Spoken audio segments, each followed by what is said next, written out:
প্রস্তাবিত 1000 বেডের হসপিটাল চীন সরকারের সহযোগিতায় এটা আমরা আশা করছি নীলফামারীতেই হবে। উপদেষ্টা মহোদয় প্রথমে বলেছিলেন যে রংপুরের আশেপাশে তো রংপুরের আশেপাশে একটা জায়গা পাওয়াও গেল, কিন্তু পরবর্তীতে দেখা গেল যে ওই জায়গার এন্ট্রান্সটা অতটা সন্তোষজনক না, সেটা একটা।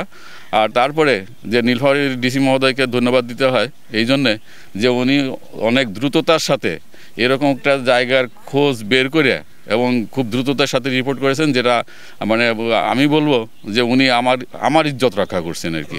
হ্যাঁ, আমার ইজ্জত রক্ষা করছেন।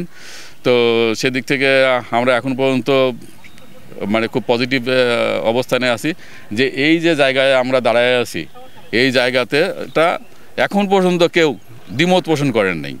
আর কিছু ফেসবুকের সেন্সেশন ওগুলো বাদ, ওগুলো আসলে কোনো বিবেচনায় নেওয়ার সুযোগ নাই।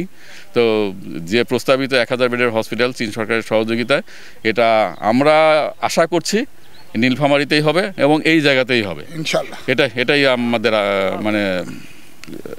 আমাদের পারসেপশন আর কি। আর বিগ বিচারে এটা অস্বীকার করার উপায় নেই, ভৌগোলিক অবস্থান এবং যোগাযোগের দিক থেকে যে এটা যে বেস্ট পজিশন এটা অস্বীকার করার কোনো উপায় নেই। টানা 7মবারের মতো বেস্ট টিস্যু পেপার ব্র্যান্ড হিসেবে স্বীকৃতি পেয়েছে বসুন্ধরা টিস্যু। আর উপদেষ্টা মহোদয় যেটা আমাকে প্রাথমিকভাবে বলেছিলেন যে 10 থেকে 12 একর, তো এখানে 10 থেকে 12 একর না, এখানে প্রায় 20 থেকে 25 একর জায়গা আছে। তার মানে আমরা আরও সুন্দরভাবে এই জায়গাটাকে ইউটিলাইজ করতে পারবো এবং আদার্স ফ্যাসিলিটিস ডেভেলপ করতে পারবো।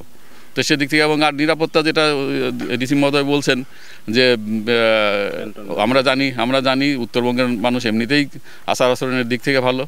তারপরে রংপুরে যোগাযোগের কথা যদি বলেন, রংপুর এয়ারপোর্ট আছে বা রোড কানেকশান খুব ডেভেলপ করছে, বিশেষ করে ঢাকা রংপুর যে হাইওয়ে ডেভেলপ করছে। হ্যাঁ, সব কিছু মিলায়ে মানে যদি আমি যে কোনো দিক থেকে বিচার করি এটা নাম্বার 1 সিলেকশন।